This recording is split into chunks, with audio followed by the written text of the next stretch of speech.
Forget gurus. Forget anyone claiming to be an online business expert without going through the challenges of entrepreneurship themselves. The Real Money, Real Business podcast is here to prove the best insights in online business comes from your fellow online business builders. We dig into stories of entrepreneurs selling their business on the Empire Flippers marketplace so that you can learn how they made their business profitable, how they overcame obstacles, and what lessons they learned in their online journey. If you want to take your business and your knowledge to the next level, you've come to the right podcast. Let's get started. Hey everyone, welcome to another episode of the Real Money, Real Business podcast. We record these interviews so potential buyers have more information about the seller and the business to help them make a buying decision. Before we dive in, let's go over a brief summary of the business. It's for an Amazon KDP business created in December of 2016 in the romance niche.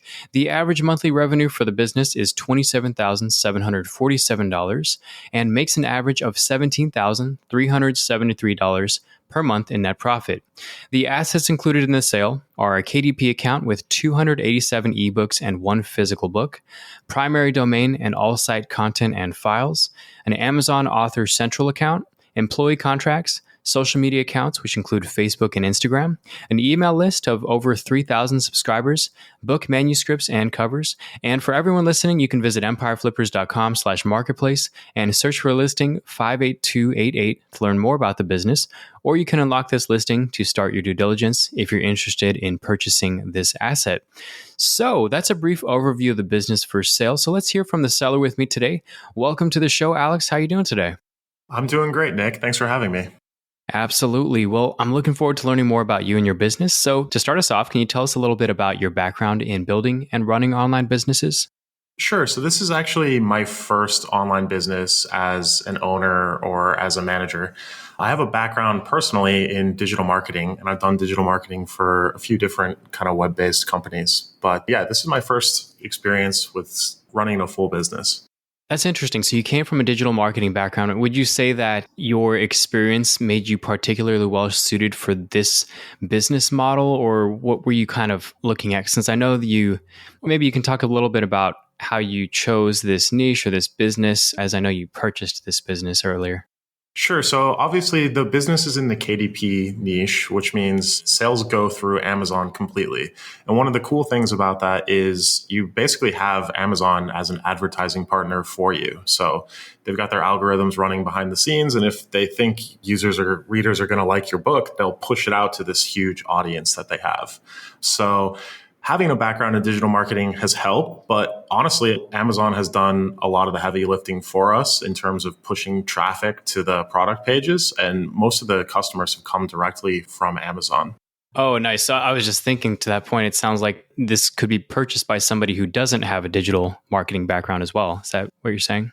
Yeah, I definitely think that's right. And I think we've also got the marketing and the kind of PPC ads, the social ads, in a place where it's going to be really easy for the buyer to come along and implement that without too much expertise in the space. And I'll also mention that paid ads are something we've experimented with since I bought the business a couple of years ago, but really haven't been a major part of the business until recently. I started running some, and we've been getting some success there. So I guess just to kind of summarize, you really don't need a ton of digital marketing expertise to take over this business and do well with it. Got it. So why are you deciding to sell the business now instead of keeping it and growing it further? Sure. So when I found the business, I had a couple optimizations I wanted to go through with it that came to mind right away looking at it. And I feel like I've done a lot of that. There's still some areas for growth for a potential buyer to explore, but they're not areas that I feel that excited about diving into. And after a couple of years with the business, I think I'm just ready to pursue some other opportunities.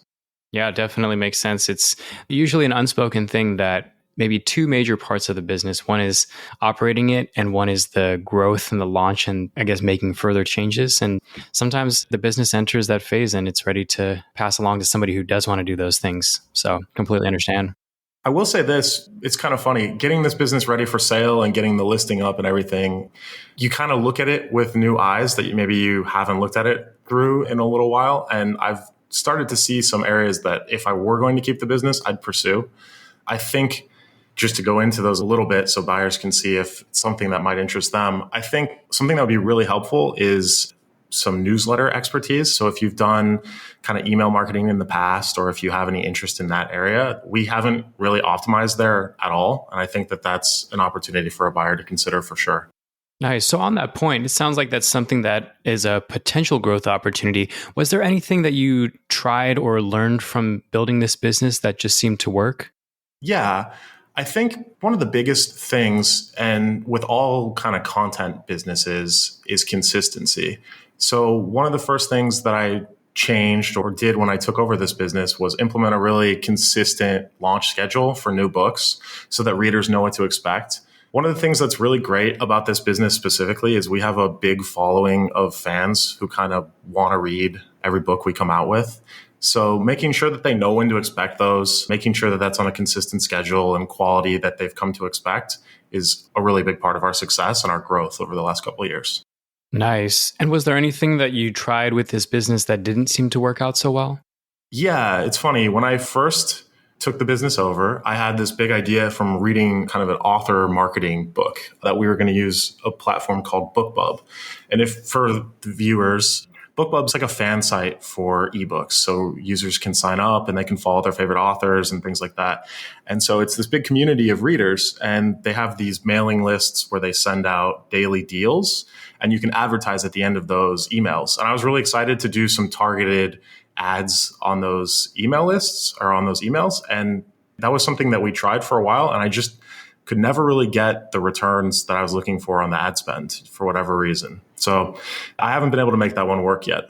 Got it. So there's been mention of some PPC campaigns. I guess the normal operations and the maintenance of the business. Can you describe the amount and the type of work that you do on the business? Sure. I really don't spend much time on the business anymore, just a couple hours a week. And the tasks I do are pretty simple. So we have an editor who plots the books and edits the books. She'll send me the files. I'll go into our KDP account, upload them, and either put a release date or just submit them. And then when they do launch, I will go into Facebook. I will copy an ad template we have. I'll put the new cover in, and I'll launch a Facebook ad for the week. Nice. And that's really about it. Occasionally, I will do some market research just to see what books are selling kind of in similar niches, just to get an idea of if there's a direction we might want to go. But that's like maybe a monthly event. Got it. And you mentioned newsletters as a potential opportunity for growth. Are there any risks that you'd like to mention, or what do you think are the biggest risks with this business that a buyer should be aware of? I think anytime you're specifically dependent on Amazon for your sales, there's a little bit of a risk to Amazon's TOS or them changing kind of the algorithm or anything like that. Specifically with this business, though, as long as Amazon stays in the ebook, I think this business will be fine. The books are well received, and Amazon has an interest in getting your books in front of readers. And we have a pretty nice fan base built up who look for our books. Nice. And yeah, I see the account is pretty well aged. So that's always a good sign of it moving, it consistently performing into the future. But yes, that's a risk that you mentioned is definitely one that any Amazon seller has to be considerate of for sure. Cool. So a few housekeeping questions to wrap this up. How much support are you willing to offer a new buyer?